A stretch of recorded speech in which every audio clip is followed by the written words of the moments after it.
The Visa Waiver Program allows visitors to the United States from 38 countries, mostly in Europe, to enter and stay in the U.S. for 90 days without a visa or interview overseas. About 20 million travelers come to the U.S. this way every year.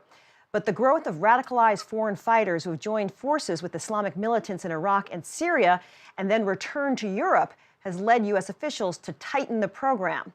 This week, the Obama administration began enforcing a law passed by Congress last month that prevents anyone from a visa waiver country who has a dual citizenship with Iran, Iraq, Syria, or Sudan from visiting the U.S. visa-free. For more on these new security measures, I am joined by Washington Post reporter Karoun Demirjian. Karoun, I have a question for you. What was the initial catalyst for this change, and what flaw was exposed that needed to be fixed?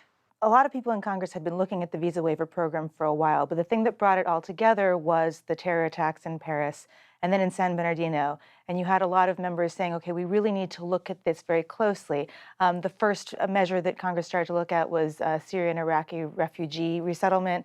And then people said, no, the Visa Waiver Program is a much bigger concern because so many people do use it to come to the United States and because a large percentage of the foreign fighters that have joined a lot of these extremist groups do have European passports. And so what they settled on in this bill was this measure, which is that if you have traveled to Iraq, Sudan, Syria, or Iran since the beginning of March in 2011, that's the date that the Syrian civil war started, or if you're a dual national, which means you hold, a European passport or a visa waiver country eligible passport, but also a passport from that country's citizenship there, you can't come to the U.S. under the reduced expedited procedures under the Visa Waiver Program. You have to go through the regular screening that involves an in-person interview at an embassy or a consulate. How does this affect people like journalists or NGOs or charity workers who are going to countries to try to help people?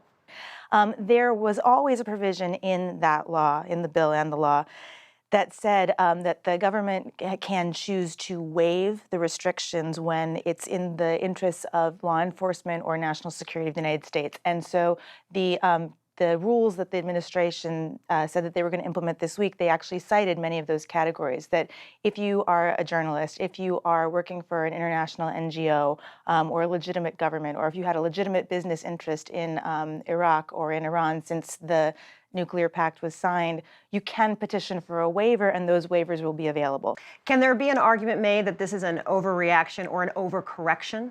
People have made that argument. I mean, the program, the changes were very popular. They got a lot of bipartisan support when they were there for a straight, up or down vote in the House of Representatives. And then, of course, it passed as part of the bigger budget bill. As much as there are people who want to pull this back and say, let's look at the program again, maybe do even more measures on the, in the other capacities where it has to do with security, sharing of information, and screening that isn't in a way that's going to be blocking people out by category. There's certainly discussion about wanting to do that, but there's nothing that's been scheduled to actually go ahead and revisit what they just passed. Karoun Demirjian from the Washington Post, thanks so much. Thank you.